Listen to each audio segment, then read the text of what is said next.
మీ తాకట్టు బంగారాన్ని విడిపించిన 30 నిమిషాల్లో క్యాష్ ఇవ్వబడును. కొమ్మూరి గోల్డ్. నమస్కారం అండి, సుమన్ టీవీకి స్వాగతం. నేను గీతాంజలి. మన మధ్యలో ఎన్నో ప్రశ్నలు మెదులుతూ ఉంటాయి. అందులో ధర్మబద్ధంగా ఉండేవి కొన్ని అయితే, ఇవి అడగాలా వద్దా అని సందేహిస్తూ ఉంటాం. మరికొన్ని ప్రశ్నలు సరైన గురువు దొరికితే వాటికి సరైన సమాధానం వస్తుందని కూడా మనకి తెలుసు. మరి ఇది దృష్టిలో పెట్టుకునే సందేహాలు సమాధానాలు ఈ కార్యక్రమాన్ని ఏర్పాటు చేశాం సుమన్ టీవీలో.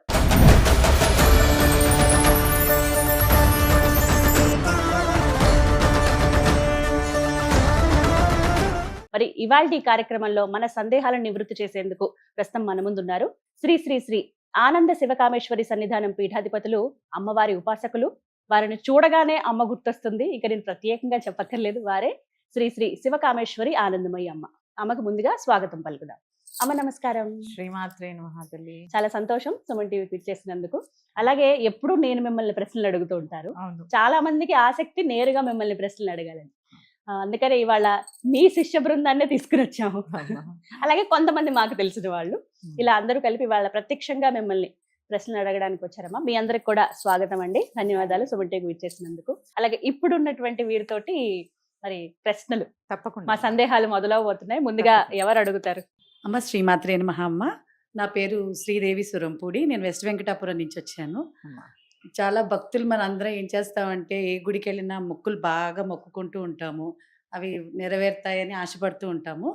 అలాగే మీరు ఎప్పుడైనా మొక్కులు మొక్కుకున్నారా? అవి మీకు నెరవేరాయా? తప్పకుండా తెలియజేస్తానమ్మా. అందరం తెలుసుకోవాలని తెలుసుకోవాల్సిన విషయం. మొక్కులు మొక్కుకున్నారా, తీరాయా? ముందు నా గురించి అడిగారు కాబట్టి నేను చెప్తాను. అంటే మామూలుగా చెప్తున్నాను, నేను ఎప్పుడూ మొక్కులు మొక్కను. ఎందుకంటే నేను చేసే ప్రతి పనిలో ఆవిడనే చూస్తాను. కష్టం ఇచ్చినా ఆవిడే, సుఖం ఇచ్చినా ఆవిడే. ఎందుకంటే ఇప్పుడు ఒక సముద్రం ఉందమ్మా నా ఎదురుగుండా, నేను అందులోంచి చెంచా నీళ్ళు తీసుకుంటానంటే ఎట్లా? సముద్రమే ఉంది నా ఎదురుగుండా. నాకు ఆ చెంచా నీళ్ళతో ఏం పని? ఆ సముద్రం ఎప్పుడు కావాలంటే అప్పుడు ఏది కావాలంటే అది ఆవిడ ఇస్తూ ఉంటుంది. అందుకని నేను ఎప్పుడూ మొక్కులు మొక్కను. అసలు ఏది రానియండి, కొబ్బరికాయ కొడతానని కానీ, ఇక్కడికి వెళతానని కానీ, ఇలా అని కానీ అస్సలు ఎలాంటి మొక్కులు కూడా మొక్కను. ఎందుకంటే నన్ను నడిచేది, నడిపించేది కూడా ఆ జగన్మాత అనే స్థితిలోనే ఉండడానికి అహర్నిశలు ప్రయత్నం చేస్తూ ఉంటాను. ఇక ఈ మొక్కుల గురించి పాపం ఆవిడ అడిగినట్టు చాలా మంది మొక్కుతూ ఉంటారమ్మా. ఇది సహజమే కదమ్మా. సహజమే కదా. ఎందుకంటే భగవంతుడంటే మరి సుమతి శతకంలో పద్యం ఉంటుంది, అడగగానే అన్నం పెట్టని అమ్మని, మొక్కగానే వరవియ్యని దేవుణ్ణి వదిలేమని సుమతి శతకంలో ఉంటుంది. అందుకని మొక్కులు మొక్కడం అనేది సహజం. కానీ మొక్కిన మొక్కు చెల్లించారా లేదా అనేది మనకి గుర్తుండాలి. చాలా మంది అనుకుంటారు, ఈ మొక్కు తీర్చకపోతే భగవంతుడు శాపాలు పాపాలు ఇచ్చేస్తారు, అప్పుడే ఎవడైనా పిల్లాడి కింద పడకపోతే నేను ఆ మొక్కులు తీర్చుకోలేదు కాబట్టి పిల్లాడి కింద పడిపోయాడు అనుకుంటాడు. కానీ కాదమ్మా, నీ నిబద్ధత ఎంత ఉంది.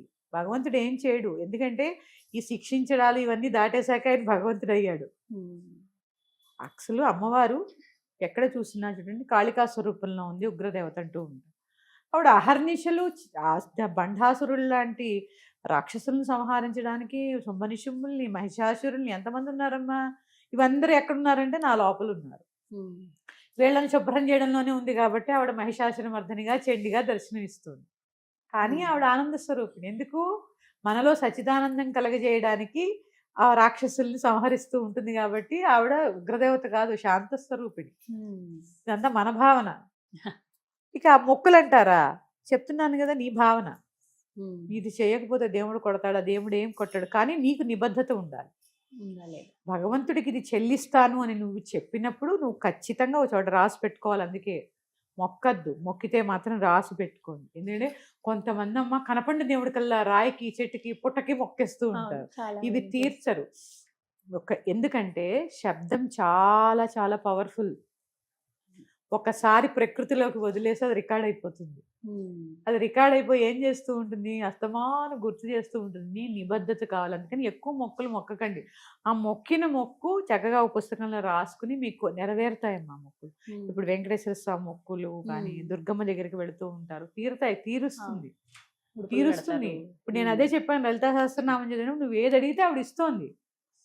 కానీ అది మనం మొక్కుకున్నప్పుడు నిబద్ధతగా తీర్చండి. నా సలహా అయితే అసలు మొక్కకండి. ఏది జీవితంలో ఇచ్చినా అది ప్రసాదం కింద స్వీకరించండి, కష్టమైన సుఖమైన. నేను ఇప్పుడు ఇలా ఉన్నాను అంటే నేనేమి కష్టపడకుండా రాలేదమ్మా. ఎన్నో ఒడిదుడుకులు గృహస్థుని కదా, సాధన ఓ పక్కన ఉన్నా కూడా ఎన్నో ఒడిదుడుకులు, ఆర్థికంగా అవ్వచ్చు, మానసికంగా అవ్వచ్చు, సంతానపరంగా అవ్వచ్చు. ఏదైనా నువ్వే ఉన్నావు తల్లి నన్ను గట్టెక్కించడానికి. అన్యథా శరణన్నాస్తిత్వమేవ శరణమ్మ తస్మాత్ కారుణ్య భావేన రక్ష రక్ష పరమేశ్వరి అనే నామాన్ని మనం అహర్నిశలు ప్రార్థన చేస్తూ ఉంటే ఆవిడే ఉండగా అమ్మ కొడుకు కింద ఉంటే లేనిదేదే ఉంటుందమ్మా. అందుకే రాజరాజేశ్వరి దేవి భోగమోక్షప్రదాయి. ఇటు భోగాన్ని ఇస్తుంది, అంత్యంలో మోక్షాన్ని ఇస్తుంది. అది అమ్మవారి యొక్క గొప్పతనం.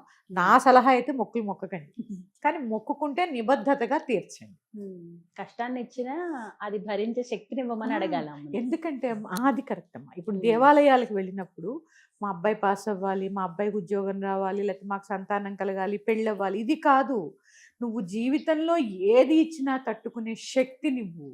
అప్పుడు ఏమవుతుంది తెలుసా, నీ ముందు కొండ ఉన్నా కూడా చీమలాగా అనిపిస్తుంది. ఎందుకంటే నువ్వు చాలా ధైర్యం, అంటే మనం ఎంత స్ట్రాంగ్ అవుతాం తెలుసమ్మా, చాలా స్ట్రాంగ్ అవుతాం. చాలా అసలు ఏ ఒక తుఫాన్ వచ్చినా కూడా, ఏదైనా కష్టం వచ్చినా కూడా ఆ తట్టుకునే శక్తి నిజంగా అమ్మ ఇస్తుంది. ఇది అసలైన భక్తి. నేను చెప్పాను, భక్తి అంటే అసలైన భక్తి అంటే ఇదే. ఏదైనా నువ్వు ఉన్నావు, నాకు అది తట్టుకునే శక్తి ఇవ్వు, నేను ఇదే కోరుతాను. ఏది రాని ఇచ్చావు కదా, స్వీకరిస్తున్నాను, కానీ తట్టుకునే శక్తి ఇచ్చే మాత్రం బాధ్యత మాత్రం నీదే. బాధ వస్తుంది, దుఃఖం వస్తుంది, మానవులం కదమ్మా. బాధ వస్తుంది, దుఃఖం వస్తుంది, ఏడుపు వస్తుంది, ఎందుకు ఇలా అయిందని ప్రశ్నలు వస్తే అన్నీ రానివ్వండి. కానీ చివరికి అల్టిమేట్ గా అనుకోవాల్సింది ఏంటంటే, నువ్వు ఉన్నావుగా, నాకు చింత ఏంటి. చావుని మించిన కష్టం లేదమ్మా. దాన్ని మించిన కష్టం ఉందా? లేదు. ఇక తర్వాత మనకేం లేదు, ఆ చావు తర్వాత ఏం లేదు. ఎవరైనా చచ్చిపోతే ఎందుకు ఏడుస్తాం అంటే అయిపోయింది అక్కడితో అని. ఆ చావుని మించిన కష్టం లేదు మన జీవితంలో.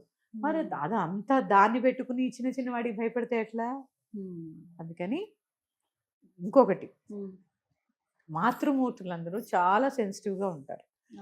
తనకి ఏమైనా పర్వాలేదు, కానీ తన భర్తకు కానీ బిడ్డలకు కానీ ఏదన్నా అయితే తట్టుకోలేదు. ఈ మొక్కులు మొక్కేస్తూ ఉంటారు. మనిషిని నాకు పడరా, మనిషిని నాకు దెబ్బలు తగలవా, పడుతూ ఉంటేనే గట్టి పడతారు.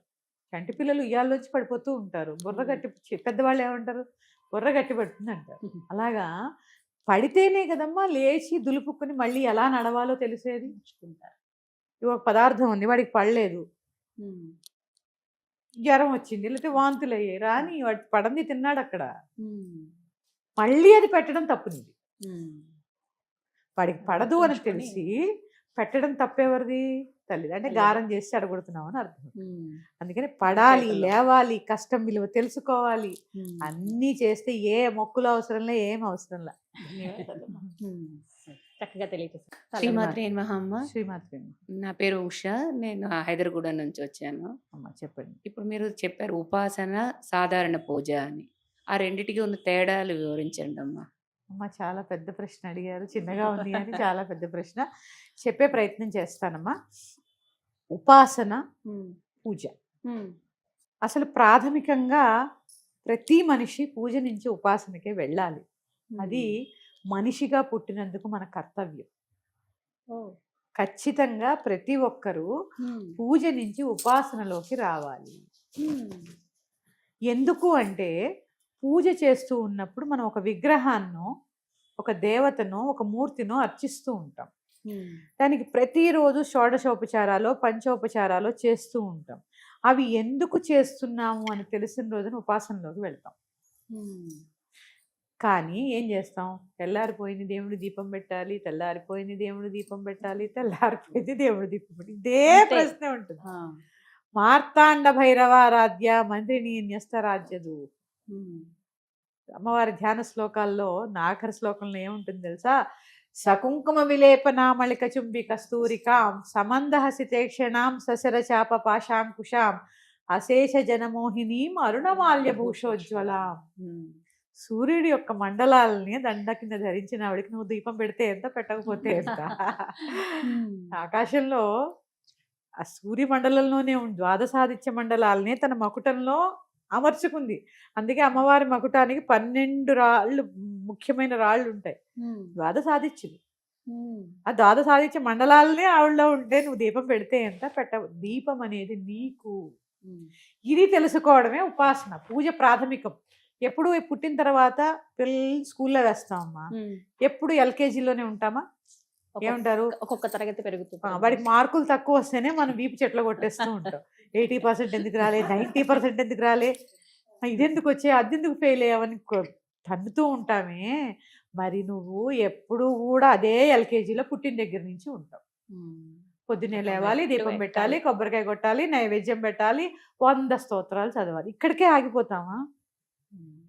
అంటే ఇంకా పుట్టిన దగ్గర నుంచి ఇప్పుడు ఈ జన్మలో ఇంకా ఎల్కేజీలో ఉంటే ఎప్పుడు యూకేజీకి వస్తావు, ఎప్పుడు 10th క్లాస్ పూజ చేస్తావు, ఎప్పుడు డిగ్రీ చదువుతావు, ఎప్పుడు ఇంటర్ చదువుతావు, ఎప్పుడు పీజీ చేస్తావు, ఎప్పుడు పిహెచ్డి చేస్తావు. పిహెచ్డి అంటే రీసెర్చ్ కదా, ఈ రీసెర్చే ఉపాసన. అంటే పూజలో కూడా పరిణితి అవసరం. ఇది ఎందుకు ఉపాసన అనేది ఎందుకు? ఉపాసన పూజ చేస్తూ ఉన్నప్పుడు విగ్రహం ఎదురుగుండా ఉంది. పూజ గదిలో ఎప్పుడో పూజ చేస్తున్న మధ్యలో భార్యాభర్తలకు అత్తాకోడలకు గొడవ అవుతూ ఉంటుంది కదా. కానీ ఆ విగ్రహం అలాగే ఉందా, ఏమైనా మార్పు చెందిందా? అదే చిద్విలాసంలో ఉంది. అంటే ఆవిడ ఎదురుగుండా పెద్ద తుఫాన్ రాని, ప్రళయం రాని, ఆ మూర్తి విగ్రహారాధన నుంచి తెలుసుకోవాల్సింది ఏంటి? అది స్థిత ప్రజ్ఞత. అంటే ఎప్పుడు ఏది రాని నేను స్థిత ప్రజ్ఞతతో ఒక చిరునవ్వుతో ఉంటాను. 100 సమస్యలు ఉండొచ్చు లోపల, 100 అగ్నిగోళాలు బద్దలైపోయే అంత మానసిక ఒత్తిడి ఉండొచ్చు, కానీ మొహం మీద ఒక చిరునవ్వు. ఆయనకి లేవా సమస్యలు? బ్రహ్మకి సృష్టించడం సమస్య, విష్ణువుకి పుట్టించిన వాడిని, నారు పోసిన వాడిని నీరు పోయడా అంటూ ఉంటాం. ఆ నీరు పోసేవాడే విష్ణువు. ఎంతమందికి నీరు పోయాలి? మళ్ళీ ఈ నీరు పోసిన మొక్కలన్నీ పైకి తీసుకెళ్ళిపోతూ ఉంటేనే కదా మళ్ళీ కొత్త పుట్టుకొచ్చేది. మళ్ళీ ఆ రుద్రుడికి ఎంత ఉంటుంది పని, వీళ్ళకి లేవు. అయినా కూడా ఎలా ఉంటారమ్మా? ఒక చిరుమందహాసంతో ఉంటారు. ఎప్పుడు పడితే లక్ష్మి, ఇప్పుడు దేవుళ్ళ దగ్గరికి వెళ్ళి మనకి ఎప్పుడు బాధ వచ్చినా ఏదొచ్చినా ఆవిడని వేడుకుంటూ ఉంటాం. అర్ధరాత్రి లేదు, అపరాత్రి లేదు, లేపుతూనే ఉంటాం. మరి వాళ్ళకి ఎంత బాధ ఉంటుంది? అయినా కూడా ఎలా ఉన్నారు? వెంకటేశ్వర స్వామికే కాళ్ళు లాగేస్తున్నాయి అంటున్నారు. అయినా కూడా జాలి చూపించిన, ఎందుకంటే రకరకాల సేవలతో ఆయనకు. అమ్మ ఊంజల్ సేవ, పౌళింపు సేవ ఎంతమ్మా? 10 నిమిషాలు, పావుగంట ఉంటుందేమో ఆయనకు, అంతే. అంత మహానుభావుడు పాపం. కలియుగ దైవం పావుగంట పడుకుంటున్నాడు. ఆయనకి లేవా కష్టాలు? అంటే ఇక్కడ విగ్రహారాధనని చూసి నేర్చుకోవాల్సింది స్థిత ప్రజ్ఞత. ఈ స్థిత ప్రజ్ఞత నుంచి ముందుకు వెళ్ళగలగాలి. ఆ ముందుకు వెళ్ళే పేరే ఉపాసన. అందుకే ఎప్పుడు ఉపాసన అంటే, నేను ఇప్పుడు దేవి ఉపాసన, ఉపాసకులని ఒక బిరుదు కాదమ్మా అది. నేను ఇప్పుడు నీలోనూ లలితనే చూస్తాను, ఆవిడలోనూ లలితనే చూస్తాను, ఈ లైట్లోనూ లలితనే చూస్తాను, కూర్చున్న కుర్చీలోనూ లలితనే చూస్తాను. ఎందుకంటే ఆవిడ నాకేం చెప్పింది? చరాచర జగన్నాథ చక్రరాజ నికేతన. అందుకే దానికి గుర్తుగా శ్రీశైలంలో ఏముంది? భ్రామరీ రూపంలో ఉంది. అందుకే ఆ బ్రహ్మ కీట జనని వర్ణాశ్రమ విదాయని. ఇన్ని రకాలుగా ఉంది. నారసింహి రూపంలో ఉంది, ప్రత్యంగిరిగా కనిపిస్తోంది. ఇన్ని రకాల రూపాల్లో ఉన్నది. నేనే కాలభైరుడని కుక్కని పూజిస్తూ ఉంటాం. అయినా కానీ ఏం చేస్తాం? చిచి చిచి చిచి చిచి అంటూ ఉంటాం. పాపం ఆకలేసి వచ్చిన అవతలిపో అంటూ ఉంటాం. మనకి తెలుసు కాలభైరుడని.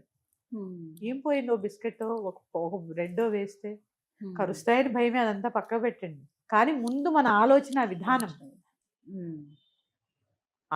విధానం ఇది మారడం పేరే ఉపాసన.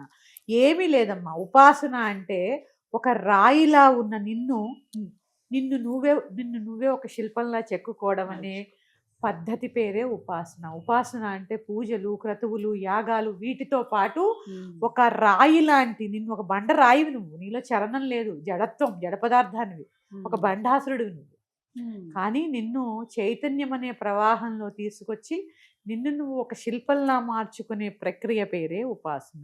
ఇది పూజ నుంచే మొదలవ్వాలి. అందుకే దైవం పూజ గదికే పరిమితం కాదు. ప్రకృతి అంతా నిండి ఉంది దైవిక శక్తి. అది గ్రహించగలాలి. అందుకే ఇది మనకి ఎలా అలవడుతుంది? అందరూ చేయలేరు కదండి, మరి చెయ్యాలి. అందరూ చెయ్యాలనే కోరుకుందాం.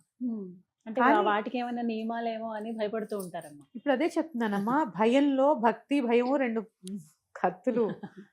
అసలు ఉపాసన అంటే చాలా మంది ఏమనుకుంటారంటే గంటలు గంటలు పూజలు, తర్పణాలు, హోమాలు ఇవన్నీ ఎందుకు?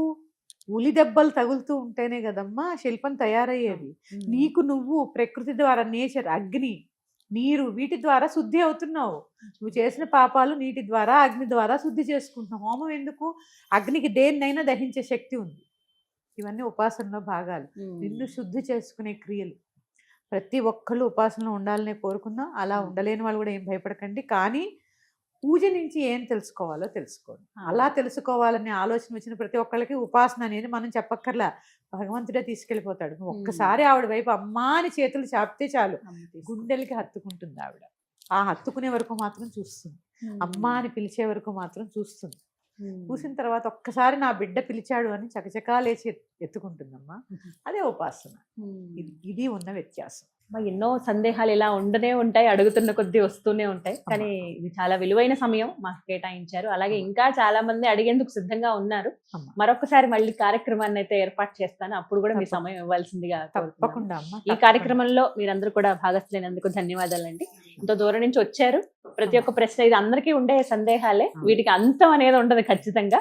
అలాగే ఈ సందేహాలు సమాధానాల కార్యక్రమం కొనసాగుతూ ఉంటుంది. ఎవరైనా ప్రేక్షకుల నుంచి కూడా చాలా మంది ఆసక్తి చూపిస్తున్నారమ్మా రావడానికి. అలా వచ్చినప్పుడు వెంటనే నేను మీకు తప్పకుండా సమాచారం అందిస్తాను. ఒక్కటే నేను చెప్పాలనుకుంటున్నది, భయాన్ని భక్తిని కలపకండి. భయంలో భక్తి వద్దు, భక్తిలో భయం వద్దు. ఇది పోయే వరకు ఈ భావన, ఆ భయము అనే భక్తిలో ఆ భయం అనే భావన పోయే వరకు నా వంతు కృషిగా ఎంత చేయాలని అమ్మ ఆజ్ఞాపిస్తే అంత చేస్తాను తల్లి. తప్పకుండా కలుస్తాను. చాలా చక్కగా వివరించారమ్మా. ధన్యవాదాలు. మీ అందరికి కూడా ధన్యవాదాలండి. విన్నారు కదా, సందేహాలు సమాధానాలు కొంతలో కొంత ఇవాళ నివృత్తి అయ్యాయనే భావిస్తున్నామండి. ఇంకా చాలా సందేహాలు ఉన్నాయి అన్నప్పుడు మీరు కామెంట్స్ లో మీ సందేహాలను వ్యక్తపరచొచ్చండి. అలాగే ప్రత్యక్షంగా ఈ కార్యక్రమంలో మీరు కూడా పాల్గొనదలుచుకుంటే స్క్రీన్ మీద కనపడుతున్న నంబర్కు కాల్ చేసి మీ వివరాలు తెలియచేయండి. ఇది వాళ్ళ వీడియో. నమస్కారం.